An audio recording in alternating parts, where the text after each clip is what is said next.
이 시간 하나님께서 우리에게 주시는 말씀은 구약성경 650쪽 역대상 27장입니다.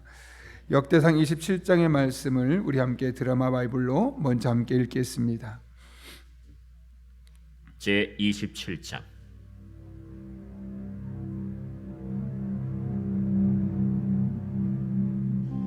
이스라엘 자손의 모든 가문의 우두머리와 천부장과 백부장과 왕을 섬기는 관원들이 그들의 숫자대로 반이 나누이니 각 반열이 24,000명씩이라. 1년 동안 달마다 들어가며 나왔으니 첫째 달 반의 반장은 삽디엘의 아들 야소브암이요 그의 반에 24,000명이라. 그는 베레스의 자손으로서 첫째 달 반의 모든 지휘관의 우두머리가 되었고, 둘째 달 반의 반장은 아화 사람 도데요 또 미글롯이 그의 반의 주장이 되었으니 그의 반에 24,000명이요 셋째 달 군대의 셋째 지휘관은 대제사장 여호야다의 아들 브나야요 그의 반에 24,000명이라. 이 브나야는 30명 중에 용사요 30명 위에 있으며 그의 반 중에 그의 아들 암미사밧이 있으며, 넷째 달 넷째 지휘관은 요압의 아우 아사헬이요 그 다음은 그의 아들 스바디아이니 그의 반에 24,000명이요 다섯째 달 다섯째 지휘관은 이스라 사람 삼후시니 그의 반에 24,000명이요 여섯째 달 여섯째 지휘관은 드고아 사람 이게스의 아들 이라이니 그의 반에 24,000명이요 일곱째 달 일곱째 지휘관은 에브라임 자손에 속한 발론 사람 헬레스이니 그의 반에 24,000명이요 여덟째 달 여덟째 지휘관은 세라 족속 후사 사람 시브게이니 그의 반에 24,000명이요 아홉째 달 아홉째 지휘관은 베냐민 자손 아나도스 사람 아비에셀이니 그의 반에 24,000명이요 열째 달 열째 지휘관은 세라 족속 느도바 사람 마하레이니 그의 반에 24,000명이요 열한째 달 열한째 지휘관은 에브라임 자손에 속한 비라돈 사람 브나야이니 그의 반에 24,000명이요 열두째 달 열두째 지휘관은 온니엘 자손에 속한 느도바 사람 헬데니 그 반에 24,000명이었더라. 이스라엘 지파를 관할하는 자는 이러하니라. 르우벤 사람의 지도자는 시그리의 아들 엘리에셀이요 시므온 사람의 지도자는 마가의 아들 스바디아요 레위 사람의 지도자는 그무엘의 아들 하사비아요 아론 자손의 지도자는 사독이요 유다의 지도자는 다윗의 형 엘리후요 이사갈의 지도자는 미가엘의 아들 오므리요 스불론의 지도자는 오바디아의 아들 이스마야요 납달리의 지도자는 아스리엘의 아들 여레모시요 에브라임 자손의 지도자는 아사시아의 아들 호세아요 므낫세 반지파의 지도자는 브다야의 아들 요엘이요 길르앗에 있는 므낫세 반지파의 지도자는 스가랴의 아들 이또요 베냐민의 지도자는 아브넬의 아들 야시엘이요 다는 여로함의 아들 아사렐이니 이들은 이스라엘 지파의 지휘관이었더라. 이스라엘 사람의 20세 이하의 수효는 다윗이 조사하지 아니하였으니 이는 여호와께서 전에 말씀하시기를 이스라엘 사람을 하늘의 별같이 많게 하리라 하셨습니다. 스루야의 아들 요압이 조사하기를 시작하고 끝내지도 못해서 그 일로 말미암아 진노가 이스라엘에게 임한지라. 그 수효를 다윗 왕의 역대 지략에 기록하지 아니하였더라. 아디엘의 아들 아스마웻은 왕의 곳간을 맡았고, 우시아의 아들 요나단은 밭과 성읍과 마을과 망대의 곳간을 맡았고, 글롭의 아들 에스리는 밭가는 농민을 거느렸고, 라마 사람 시므이는 포도원을 맡았고, 스밤 사람 삽디는 포도원의 소산 포도주 곳간을 맡았고, 게들 사람 바알 하나는 형야의 감람나무와 뽕나무를 맡았고, 요아스는 기름 곳간을 맡았고, 사론 사람 시드레는 사론에서 먹이는 솥대를 맡았고, 아들레의 아들 사밧은 골짜기에 있는 솥대를 맡았고, 이스마엘 사람 오빌은 낙타를 맡았고, 메로노 사람 예드야는 나귀를 맡았고, 하갈 사람 야시스는 양떼를 맡았으니 다윗 왕의 재산을 맡은 자들이 이러하였더라. 다윗의 숙부 요나단은 지혜가 있어서 모사가 되며 서기관도 되었고, 학모니의 아들 여히엘은 왕자들의 수종자가 되었고, 아히도벨은 왕의 모사가 되었고, 아렉 사람 후세는 왕의 벗이 되었고, 브나야의 아들 여호야다와 아비아달은 아히도벨의 뒤를 이었고, 요압은 왕의 군대 지휘관이 되었더라. 아멘. 오늘 우리가 읽은 역대상 27장 말씀은 다윗이 군사 또 행정에 관한 조직을 세우고 그 각각의 대표를 세웠던 조직을 탄탄히 세워가고 있는 장면을 우리에게 보여주고 있습니다. 그 중에서 1절부터 15절까지의 말씀은 이스라엘의 왕궁을 보호하는 군대를 조직하는 장면인데요. 그리고 16절부터 24절까지 말씀은 이스라엘의 각각의 12지파의 책임자를 세우고 그 지파를 다스리게 하는 관할하는 자들을 임명하고 25절부터 30절까지는 다윗 왕의 재정 담당자들을 세우고 또 32절부터 34절까지의 말씀은 이 다윗의 가장 측근에서 일했던 참모진을 세우는 그런 장면을 우리에게 보여주고 있습니다. 오늘 그 중에서 우리는 1절부터 15절까지의 말씀을 중심으로 살펴보려고 하는데요. 우리는 이 본문을 통해서 이 다윗의 신앙적인 면모를 엿볼 수 있습니다. 1절을 보게 되면 어떻게 했다고 말합니까? 다윗이 가문의 우두머리와 천부장과 백부장 그리고 왕의 관원들을 뽑되 한 달에 24,000명씩 12달을 한 달씩 돌아가면서 그 왕궁을 수비하고 또 왕궁의 군사적인 책임을 지도록 했음을 보게 됩니다. 그렇게 따지면 왕궁에 주둔할 수 있는 군사 숫자는 48만 명이나 되는데 더군다나 이 당시만 해도 이스라엘이 중심에 있었고 위아래 옆으로 이 사면에 사실은 많은 대적들이 있어서 언제든지 이스라엘을 침입하고 그 이스라엘은 그렇게 위기 상황에 빠질 수밖에 없는 상황이었습니다. 그럼에도 불구하고 24,000명이라는 아주 적은 숫자 12분의 1이라는 그 작은 숫자를 가지고 왕궁을 보호하게 하고 있음을 보게 되는 것이죠. 왜 이런 행동을 하게 되었을까요? 다윗이 병법에 대해서 쑥맥이라서 아무것도 몰라서 그랬을까요? 그렇지 않죠. 여러분이 잘 알고 계시는 것처럼 그런 왕이 전부터 이미 소문난 장군이었습니다. 누구보다 병법 잘 알고 있었죠. 언제 나가서 싸워야 할지, 언제 뒤로 빼고 수비해야 될지 잘 알고 있는 사람이었습니다. 근데 그럼에도 불구하고 어떻게 보면 군사에 대한 이 병법에 대한 전문가인데 왜 이런 말도 안 되는 일을 선택했을까요? 이 정도 인원이면 충분하다고 생각했기 때문입니다. 그러나 이것은 그의 마음이 교만해서 24,000명이면 충분해 이런 단순한 교만이 아니라 24,000명만 두어도 하나님이 함께 하시면 그 24,000명으로도 48만 명 수준의 보호하심을 경험할 수 있다고 확신했기 때문에 그런 것이죠. 실제로 한 학자는 이 본문을 주의하면서 우린 여기에서 하나님을 향한 다윗의 신뢰를 엿볼 수 있다라고 주의합니다.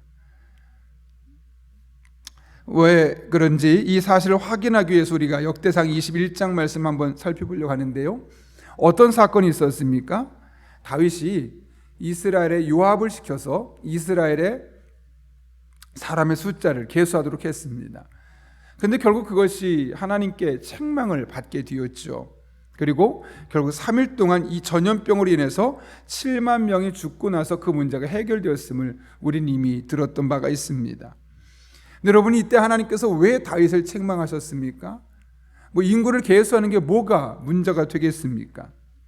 그러나 하나님께서 다윗을 책망했던 이유는 일반인을 세운 것이 아니라 칼을 뺄 만한 이스라엘 사람, 칼을 뺄 만한 유다 사람, 이렇게 군인들의 숫자를 계수했기 때문이죠. 다시 말하면 이제 내가 의지할 대상은 하나님이라기보다는 내가 지금 당장 소유할 수 있고 언제든 쓸 수 있는 군사력, 힘, 이것에 있어 이 군사력을 의지하기 시작했던 것이죠.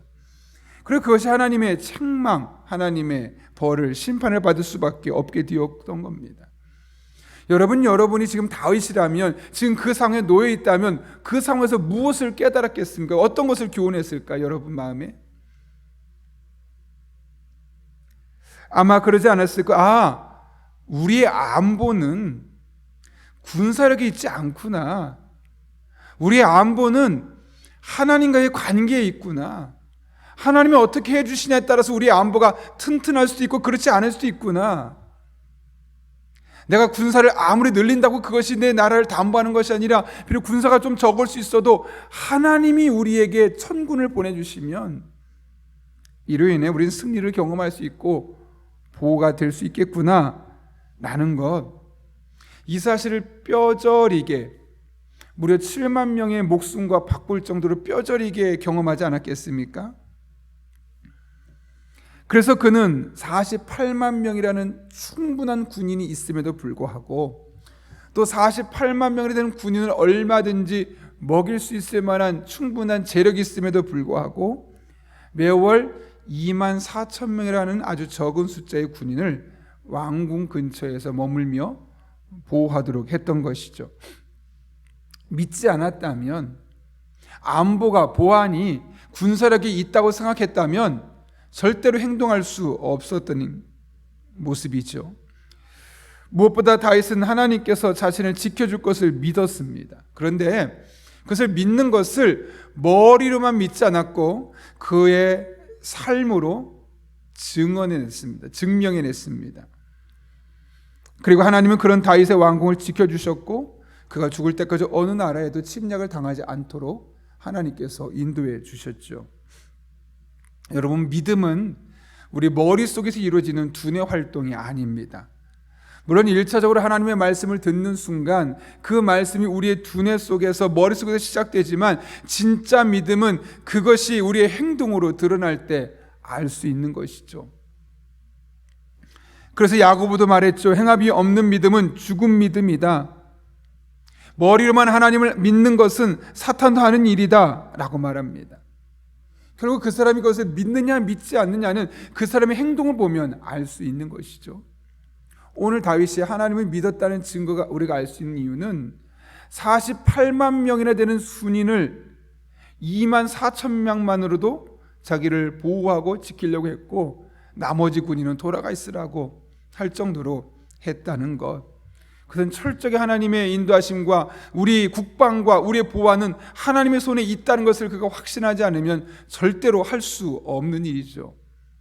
여러분, 우리나라가 왜 그동안 국방비를 많이 늘렸겠습니까? 우리나라가 전 세계 군사력이 몇인지 아시죠? 5위라고 하기도 하고 6위라고 하기도 하고 최근에는 이집트의 K9 자주포를 수출하고 여러 가지 무기들까지 수출하는 나라가 될 수 있을 정도로 군사력이, 국방력이 엄청 경쟁력이 높아졌습니다. 왜 그럴까요? 똑똑해서? 물론 그것도 우리가 부인할 수 없을 겁니다.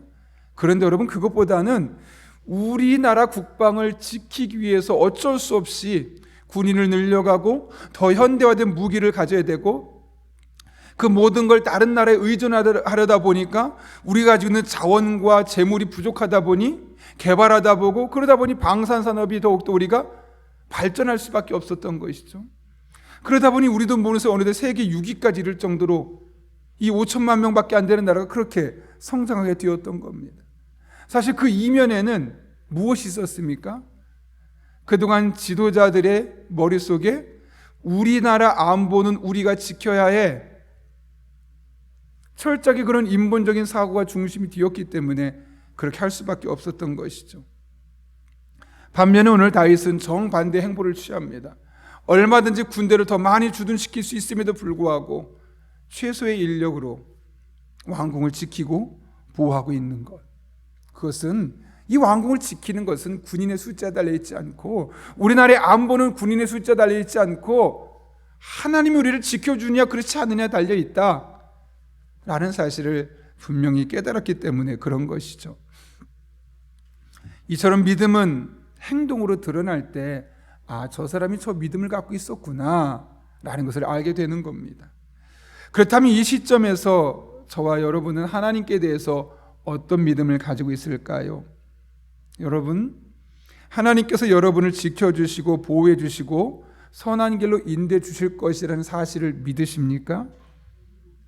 정말 믿는다면 여러분, 북한이 핵을 쏜다고 해도 걱정하지 말아야 합니다.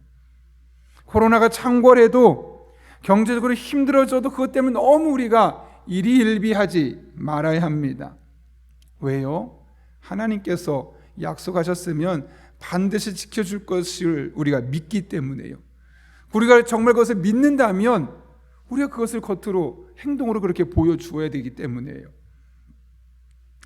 물론 여러분이 믿는 바와 다르게 하나님께서 우리의 생각과 다르게 일하실 때가 있습니다. 그래서 어떤 분은 갑작스럽게 건강이 상해서 질병에 걸릴 수도 있고 경제적인 어려움에 빠질 수도 있으며 가까운 사람 중에 교통사고나 기타 여러 가지 사고로 인해서 세상을 떠나거나 아니면 본인이 그 중에 한 사람이 될 수도 있습니다. 그래도 이 모든 것은 나를 지켜주시고 보호하시고 선한 길로 인도하시는 하나님의 은혜 손길 안에서 되어지는 행동들입니다. 그렇다면 그것 또한 그 상황에서 우리 각각의 사람을 향한 하나님의 최선임을 우리가 잊지 않아야 합니다. 여러분, 다니엘의 예를 보십시오. 다니엘의 세 친구가 당시에 바벨론 왕 느부갓네살이 뭐라고 어떤 명령 내렸습니까? 금신상을 만들고 이 금신상에 누구나 절해라. 이 금신상에 절하지 않는다면 풀무불에 넣어서 태워 죽이겠다. 아주 무서운, 누구도 예외가 없었습니다. 그런데 다니엘의 세 친구가 어떻게 했죠? 그 명령을 알매도 불구하고 그 명령을 따르지 않았습니다. 사실 이것은 바벨론에 있었던 수많은 바벨론 사람들의 책략이었죠. 이렇게 해서 다니엘과 그 세 친구들을 권력의 정점에서 떨어뜨리고 그 자리로 자신이 올라가려는 야욕과 속임수가 사실 그 안에 있었던 겁니다. 결국 그들을 고발해서 그들이 절하지 않았다는 것을 알려지게 되고, 그래서 그때 왕이 뭐라고 말합니까? 이들을 풀무불에 던져 넣어라. 그때 이 세 친구가 어떻게 고백했습니까? 어쩌면 지금 당장 풀무불이 눈앞에 크게 불이 타고 있고 내가 빠져 죽을 수 있는, 그 불에 타 죽을 수 있는 상황인데 이렇게 고백하죠. 왕이여, 우리가 섬기는 하나님이 계시다면 우리를 맹렬히 타는 풀무불 가운데서 능히 건져내시겠고 왕의 손에서도 건져내시리이다. 그들이 가진 믿음을 볼 수 있죠. 그들이 어떤 믿음이 있었습니까? 이 뜨거운 풀무불에서 하나님 우리를 건져내실 것이다. 그것은 풀무불에 들어가지 않게 하실 수도 있고 들어갔다가도 살려주실 수도 있다. 어떤 방법인지 모르겠지만 하나님 반드시 이 가운데 우리를 살려줄 것이라는 그런 믿음이 있었습니다. 그래서 그들은 풀무불이 앞에서 활활 타고 있음에도 불구하고 전혀 떨지 않습니다. 두려워하지 않습니다. 왜요? 하나님이 우리를 건져주실 것이기 때문에. 그런 믿음이 있으니까 그의 행동으로, 그들의 믿음의 고백으로 나타나는 겁니다. 죽음 앞에서 그래서 그들은 떨지 않을 수 있었고 풀무불 안에서 담대하게 이렇게 선포할 수 있었던 겁니다. 이렇게 믿음은 행동으로 증명되는 것이죠. 그런데 그들의 믿음이 귀한 것은 하나님의 또 다른 측면까지 그들을 믿었기 때문에 그렇죠. 그들은 풀무불 앞에서도 떨지 않고 담대하게 외칠 수 있었습니다. 우리가 섬기는 하나님이 우리를 맹렬히 타는 풀무불 가운데서 능히 건져내시겠고 왕의 손에서도 건져내 주셔서 우리는 살 수 있을 겁니다. 그런데 그 뒤에 뭐라고 말합니까? 그렇게 아니하실지라도 왕이여, 우리가 왕의 신들을 섬기지도 아니하고 왕이 세우신 금신상에 절하지도 아니할 줄을 아옵소서. 그렇게 하지 않아도 됩니다. 그들의 믿음 속에 어떤 믿음이 있는 겁니까? 설사 내가 믿는 하나님, 우리를 지켜주시고 보호하시고 인도하시는 하나님이 우리를 반드시 그렇게 해줄 것을 믿는데 그렇게 하지 않을 것이라 할지라도 그 또한 하나님은 최선의 길로 인도할 것이다 라는 그런 믿음이 있기 때문에 그렇게 아니하실지라도, 이게 뭘까요? 설사 풀무불에 타서 죽을지라도 그 또한 하나님의 최선이고 그 가운데 하나님의 선한 뜻이 있다는 사실을 그가 확신했기 때문에 이렇게 자신 있게 믿음으로 고백하며 선포할 수 있었던 것이죠.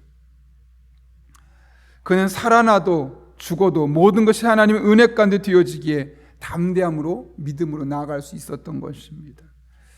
그러므로 여러분, 우리 안에 한번 믿음을 우리가 돌아봤으면 좋겠습니다. 여러 가지 믿음의 형태가 있을 수 있는데 오늘 이 다니엘의 세 친구가 가졌던 믿음, 어쩌면 이것은 또한 한편으로는 다윗이 가졌던 믿음과 그렇게 결이 다르지 않는 믿음입니다. 여러분, 하나님을 절대적으로 신뢰하십시오. 그리고 믿는다면 그 믿는 대로 행동하십시오. 그것이 잘 안 된다면 지혜를 달라고, 용기를 달라고 기도해 보십시오. 그리고 하나님께 모든 것을 맡겨 보십시오. 하나님께서 반드시 합력하여 최선의 길로 인도하여 주실 것입니다. 그리하지 아니실지라도, 우리가 원하는 방향과는 다른 방향으로 간다 할지라도 이 또한 하나님께서 반드시 합력해 선을 이루시는 최선의 방법임을 신뢰하고 그분의 날개 그늘 안에서 우리의 마음이 유동치지 아니하고 바다와 같은 마음이 아니라 잔잔한 호수와 같은 마음으로 하나님만 바라보고 하나님만 의지할 때 오늘 다윗이 고백했던 이 믿음의 고백이, 또 다니엘의 세 친구가 고백했던 이 믿음의 고백이 저와 여러분의 삶 가운데 매 순간순간 그런 믿음의 고백으로 간증될 수 있기를 예수님의 이름으로 축원합니다. 우리 함께 기도하겠습니다. 거룩하신 아버지 하나님, 하나님께 대한 믿음이 머릿속에서만 흘러내리는 작동한 것이 아니라 그 믿음 그대로 삶으로, 행동으로 드러냈던 다윗과 다니엘의 세 친구의 모습을 오늘 말씀을 통해 살펴봅니다. 우리가 이것을 머리로만 기억하지 않게 하여 주시옵고 이들이 가졌던 믿음이 오늘 예배하는 우리 성도 한 분 한 분의 믿음이 되게 하여 주셔서 남은 한 평생 살아가며 이 하나님 안에서 우리의 삶이 하나님의 인도하심과 하나님의 도우심을 늘 경험하는 복된 삶 되게 하여 주옵소서. 우리가 원하는 대로 되지 아니할지라도 늘 하나님께서 최선의 길로 우리에게 인도하실 것을 믿고 신뢰하며 끝까지 하나님만을 바라보며 의지하는 주의 종들로 살아가게 하여 주옵소서. 그렇게 믿음으로 살아가는 우리 성도 한 분 한 분에게 하나님 만져주시고 찾아와 주시고 새롭게 하실 줄로 믿사오며 예수님의 이름으로 기도하옵나이다. 아멘.